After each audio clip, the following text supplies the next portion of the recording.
Today we're going to focus on going through the steps to convert between fractions, decimals, and percents. The first thing we're going to do is go through the step to take a fraction and turn it into a decimal. We're going to do that by taking the numerator, the part, and putting it inside the cage and dividing it by the denominator, which is the whole. Second thing we're going to do is turn a decimal into a percentage. This is a pretty easy step because if the decimal point's already there, we're just going to take that decimal and move it 2 places to the right. So it's just like we're multiplying it by 100. The third thing we're going to do is go backwards from the thing we just did. Now we're going to go from a percentage back to a decimal. If the decimal point is already in the number, we're just going to move it 2 places back to the left, just like we would be dividing by 100. And if the decimal is not in the number, if it is a whole number, we're going to place that decimal point at the end of the number, making it a decimal, and then moving it 2 places back to the left. And then the fourth thing we're going to do is take a decimal and turn it back into a reduced fraction. And we're going to do that by putting the number over the place value of the last digit. So we're going to find the place value of the last digit, and that is going to become our denominator. So if it's the tenths place, it's going to be over 10. If it's the hundredths place, it will be over 100. If it's in the thousands, it'll be over the thousands. I'm going to go through 4 different examples, an example of each of those now. First thing we're going to do is we're going to take the fraction 7/8 and turn it into a decimal. So following my steps, I'm going to take my numerator and I'm going to write it as I read it. 7 divided by 8. First thing I want to do is once I get this whole number in the cage is I want to put a decimal point in and add a couple zeros, 2 to 3 zeros, so that I have those digits there to use in case I need them. And now I go to my division. 8 can't go into 7, so I put a 0 here, but 8 goes into 70 8 times, and that's 64. I have 6 left over. Bring down my 0. I ask myself how many 8s go into 60, and that is 7. 7 times 8 is 56. 4 left over. Bring down my last 0.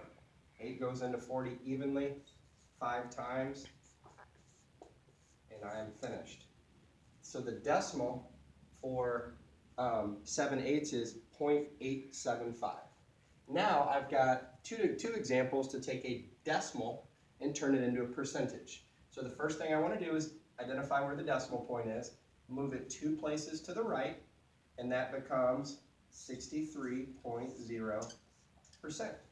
Now, here I've got a place in the whole, in the ones place. It's a whole number, the 1. That's okay. What this tells us is if there's anything in the ones place or beyond, it's going to be a percentage bigger than 100%, which is 100% okay.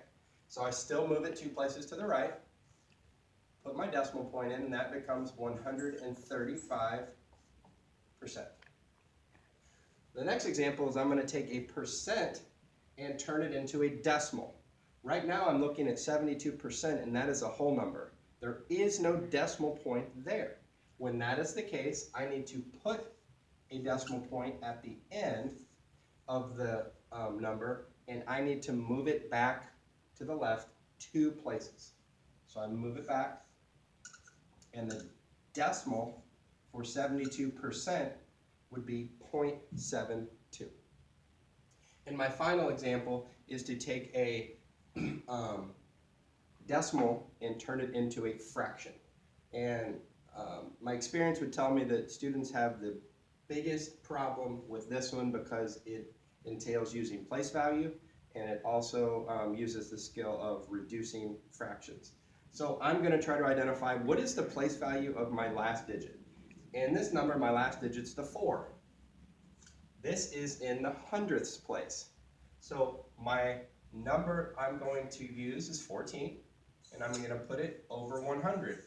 Now I have to use rules of divisibility in order to reduce the fraction. I'm looking for my greatest common factor that they both have in common.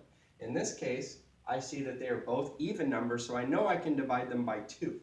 So 14 divided by 2 would be 7. 100 divided by 2 would be 50. And now I need to ask myself, are there any common factors that they have that I can divide both by? And the answer is no, because 7 is prime and it does not go into 50 equally. So 7/50ths would be my reduced fraction for 0.14.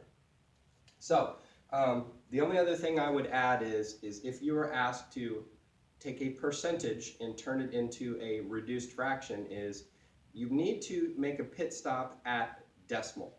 So you go through the steps of taking the percentage, turning it into a decimal first, just like we just did here, and then go to this last step we did by taking the decimal, finding its place value, putting it over the number, in that final digit, and then reducing the fraction.